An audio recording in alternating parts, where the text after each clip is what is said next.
नमस्कार, आप सभी का स्वागत है आपके अपने चैनल में। और आज हम इस वीडियो में जानेंगे कि देव उठनी एकादशी पर देव कैसे बनाते हैं और देव को कैसे उठाते हैं, देव का छापा कहाँ पर बनाने चाहिए और किस से बनाने चाहिए, देव बनाने के बाद हमें क्या करना चाहिए और देव को उठाते कैसे हैं और उठाने के बाद सबसे पहले कार्य क्या करना चाहिए, पूजा के बाद सामग्री का क्या करना चाहिए। तो सबसे पहले हम बात करते हैं देव को हमें कहाँ पर बनाने चाहिए। आप देव घर के आंगन में बना सकते हैं, बालकनी में बना सकते हैं, छत पर, पूजा घर के सामने, किचन में भी बना सकते हैं। जहाँ पर आप देव बना रहे हैं उस जगह को अच्छे से आप साफ कर ले। थोड़ा सा जल में गंगा जल डालकर उस पर पोछा लगा लीजिए।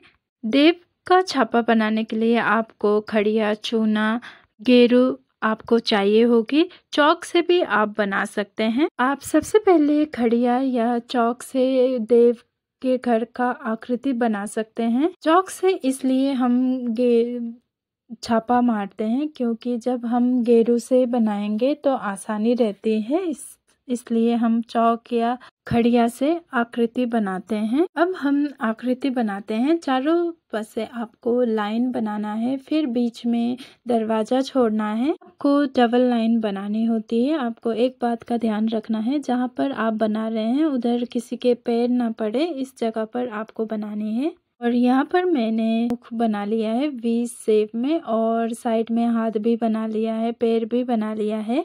अब गेरू से मैं ऊपर से गेरू से लाइन बनानी है।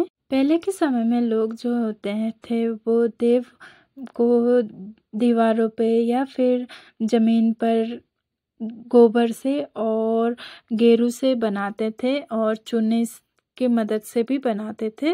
तो अब के समय में क्या है, हमारे घर में सारी जगह पे टाइल्स लगी होती है, इसलिए हम इसे ज़मीन पर बनाते हैं। और दीवार पर भी आप बना सकते हैं यदि आप बनाना चाहते हैं, आपके टाइल्स ख़राब ना हो, आप ऐसा चाहते हैं तो आप कागज़ में भी बना सकते हैं या फिर कोई गत्ता ले सकते हैं या फिर टाइल्स या किस चीज़ से आप बना सकते हैं। और साइड में मैं पैटर्न भी बना दूंगी। जिगजैग का मैंने पैटर्न बनाया है, आप अपने हिसाब से पैटर्न बना सकते हैं। और जो घर बनाया है हमने उसके अंदर भी श्री हरि विष्णु की आकृति बनाएंगे। आप जिस तरह से भी बना सकते हैं, बस एक अपने मन में श्रद्धा भाव से आप बनाना चाहे तो बना लीजिए। आपको क्या करना है, विष्णु बनाते वक्त क्रॉस कर ट्रायंगल शेप में आपको बनाना है और दोनों तरफ हाथ उठाकर आंखें, मुंह बनाना है इस तरह से जैसे मैंने बनाया है। फिर पाँव निकाल देंगे और ये जो आकृति है भगवान विष्णु का स्वरूप बन जाएगा। अब हम साइड में स्वस्तिक बना लेंगे। आप चाहे तो चारों कोनों में स्वस्तिक बना सकते हैं। मैं इधर 2 स्वस्तिक बना रही हूँ और एक तुलसी मैया का गमला भी बना रही हूँ। और गमला बनाने के बाद हम बैकुंठ के लिए सीढ़ी बना देंगे। बैकुंठ के लिए सीढ़ी बनाने के बाद आपके घर में जितने मेंबर हैं उतने उनके चरण बनाइए। और आने वाले पीढ़ी के लिए भी आपको 2 एक्स्ट्रा पाँव बनाने हैं और जैसा भी हो आपको बनाना है। ये ज़रूरी नहीं कि आपको बहुत ही सुंदर बनाना है, बस आपके श्रद्धा भाव से आप जैसा बनाएं वैसा ही आप पूजन कर सकते हैं। और इसके बाद हम गौ माता की खूर बना लेंगे, दीपक बना लेंगे और कमल बनाएंगे। कमल जो होता है लक्ष्मी माता का आसन होता है, इसलिए मैंने कमल बनाया है। और दूसरी तरफ भी हम गौ माता का खूर बनाएंगे और दीपक बनाएंगे। आपके जो घर बनाया है वो आपने बड़ा बनाया है तो उसमें आप तरह तरह के चीज़ें बना सकते हैं। सुदर्शन चक्र बना सकते हैं, शंख बना सकते हैं, जो भी चीज़ें शुभ है वो आप बना सकते हैं। भगवान विष्णु जी से और माता लक्ष्मी जी से, गौ माता से रिलेटेड जो भी चीज़ें हैं वो आप बना सकते हैं। और ये जो देव का घर है आपको दिन में बनाने होते हैं, तो दिन में किसी भी समय आप देव का घर बना लीजिए। और ये गेरू जो है वो सूख जाने के बाद आपको कुछ सामान यहाँ पर हमें रखना होता है, जैसे नई फसल की कुछ चीजें जैसे होती है वो हमें रखनी होती है। और विशेष कर हम गन्ना अवश्य ही रखेंगे। देव उठनी एकादशी पर गन्ने का विशेष महत्व होता है, इसलिए हम गन्ना अवश्य ही रखेंगे। दोनों हाथ पर हमने गन्ना रख दिया है। अब आपको एक कटोरी अनाज रखना है या एक थाली में अनाज रखना है। आप कटोरी या थाली जो भी आप लेना चाहे उसमें आप रख दीजिए। अनाज में आप कुछ भी ले सकते हैं। मैंने यहाँ पर गेहूं लिया है, बाजरा भी आप रख सकते हैं। साथ में हम मूली रख देंगे। आप मूली पत्ते वाले मूली ले सकते हैं, 2 भी ले सकते हैं, 1 भी ले सकते हैं। इस मौसम में सिंघाड़ा भी आ जाता है, तो आपके पास सिंघाड़ा हो तो आप रख दीजिए, नहीं तो कोई भी ऋतु फल हो वो आप रख सकते हैं, जैसे मौसमी, संतरा, अमरूद। यहाँ पर मैं अमरूद रख रही हूँ और शकरकंद, खीरा। यदि आपको आंवले मिल जाते हैं तो आंवले भी ज़रूर रखिएगा। और यहाँ पर मैं रुई भी रख रही हूँ, क्योंकि जो नई फसल होती है वो हमें रखना होता है, इसलिए मैंने रुई भी रख दिया है। अब हम मीठे में जो भी आपने लिया है वो आप रख सकते हैं, नहीं तो आप बाहर से कुछ भी लाकर भी रख सकते हैं। जो आपने घर पर मीठा बनाया है या आपने बाहर से लेकर आए हैं वो आप रख सकते हैं।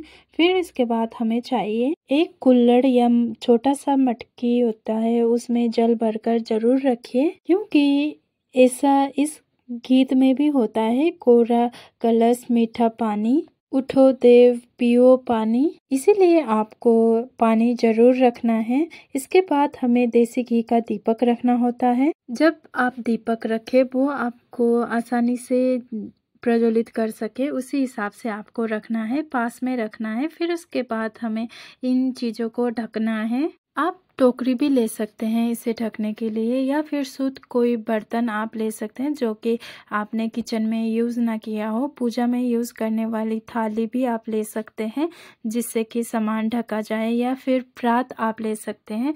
प्रात ऐसा माना जाता है कि ये जो प्रात होता है ये बहुत ही शुद्ध माना जाता है, साफ माना जाता है, इसलिए प्रात का भी प्रयोग कर सकते हैं हम। और यहाँ पर मैं परात से ढक रही हूँ। और जिस तरह से आप ये जो सामान ढक रहे हैं, प्रात या जो भी आप ले रहे हैं, उससे क्या होना चाहिए कि जितने भी सामान रखे हैं वो पूरा ढक लेना चाहिए, अर्थात ढका होना चाहिए। अब हाथ जोड़कर हम यहाँ से हट जाएंगे। और ये जो तैयारी है, ये जो सामान रखकर हमें ढकना है, वो दिन में किसी भी समय पर कर सकते हैं।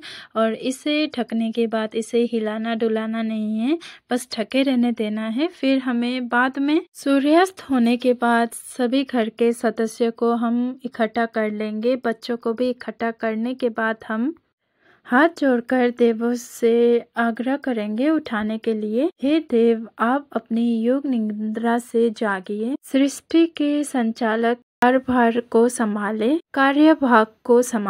इसके बाद हम ताली बजाकर, शंख बजाकर या घंटी बजाकर या फिर थाली बजाकर हम देवों को उठाएंगे, या फिर जो हमने प्रात से ढका है उसको भी हम प्रयोग कर सकते हैं, जैसे कि थाली प्रात जो है रखा है फिर हम बजा सकते हैं। और जो प्रात हम रख रहे हैं उसके ऊपर स्वास्तिक बना लीजिए, या फिर दूसरी थाली ले रहे हैं तो उसमें भी स्वास्तिक बना लीजिए। फिर अब हम थाली बजाएंगे या फिर प्रात बजाएंगे। थाली को बजाते हुए हम गीत उठो देव बैठो देव, पाटकली चटकाओ देव, आषाढ़ में सोए देव, कार्तिक में जागे देव, कोरा कलश मीठा पानी, उठो देव पियो पानी। हाथ पैर फटकारो देव, अंगुलियां चटकाओ देव, कोहरों के ब्याह कराओ देव, ब्याह के गोने कराओ देव, तुम पर फूल चढ़ाए देव, घी का दीपक जलाए देव, आओ देव पधारो देव, तुमको हम मनाए देव। अब आपको इसके बाद अपने घर के पुरुषों के आपको नाम लेना है। चूल्हा पीछे 5 पछेटा, सासू सुवेंजी तुम्हारा बेटा, चूल्हा पीछे 5 पछेटा, सासू जी सुमन तुम्हारा बेटा। अब आपको अपने घर की बहुओं के नाम लेने हैं। जैसे मैं यहाँ पर अपना और अपने जेठानी का नाम ले रही हूँ। आप अपने घर के बहुओं के नाम लेना। ओने कोने लटकी चाबी, सीता है तुम्हारी भाभी। ओने कोने लटकी चाबी, पूनम है तुम्हारी भाभी। अब आपको अपने घर के बच्चों के नाम लेना है। अभी कोनो तुम्हारा वीरा, ओने कोने छांझ मंजीरा। अभी गोलू तुम्हारा वीरा, ओने कोने छांझ मंजीरा। एंजी गोलू है तुम्हारा वीरा। अब इसके बाद आपको गाना है उठ नारायण बैठ नारायण। उठ नारायण बैठ नारायण, चल चने के खेत नारायण। मैं बोऊं तो सींच नारायण, मैं काटूं तो उठा नारायण। मैं पीसूं तो छान नारायण, मैं पाऊं तो खा नारायण। इसके बाद आपको अपना सरनेम या गोत्र बोलना है और गाना है। जैसे मैं यहाँ पर अपना सरनेम बोलकर गा रही हूँ, वैसे ही आपको भी गाना है। जागो शर्माओं के देव, जागो शर्माओं के देव, जागो शर्माओं के देव।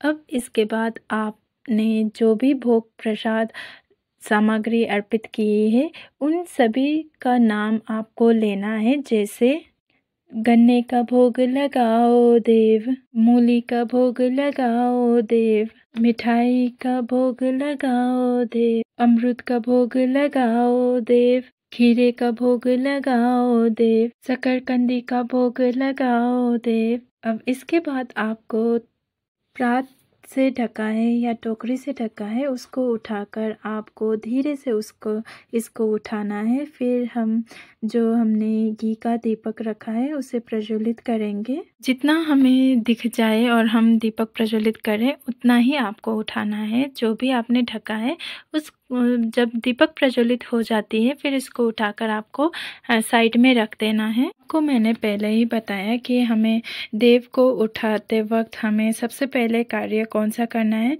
आपको सबसे पहले कार्य करना है मंजरी वाला तुलसी हाथ पे लेना है, और जब भी मंजरी वाली तुलसी तोड़े तो आपको उसमें 1-2 पत्ते होना जरूरी है और खाली तुलसी ना तोड़े। तो ये मंजरी वाला तुलसी दल है वो हम अपने देवों को समर्पित करेंगे। ऐसा मान्यता है कि जब देव 4 महीने की युग निद्रा के बाद जागते हैं, सबसे पहले महारानी तुलसी मैया की आवाज़ सुनते हैं। महारानी तुलसी जी की आवाज़ उनको सुनना पसंद होता है, उनका आवाज़ ही वो सुनते हैं। इसीलिए हम मंजरी वाला तुलसी दल समर्पित करते हैं। इसके बाद हमें 1 लोटा जल में फूल हमें डालना है और फूल की मदद से हमें स्नान भाव से छींटे देने हैं। वस्त्र के भाव से हमें कलावा अर्पित करना है और तिलक, तिल और चंदन रोली से हमें तिलक करना है।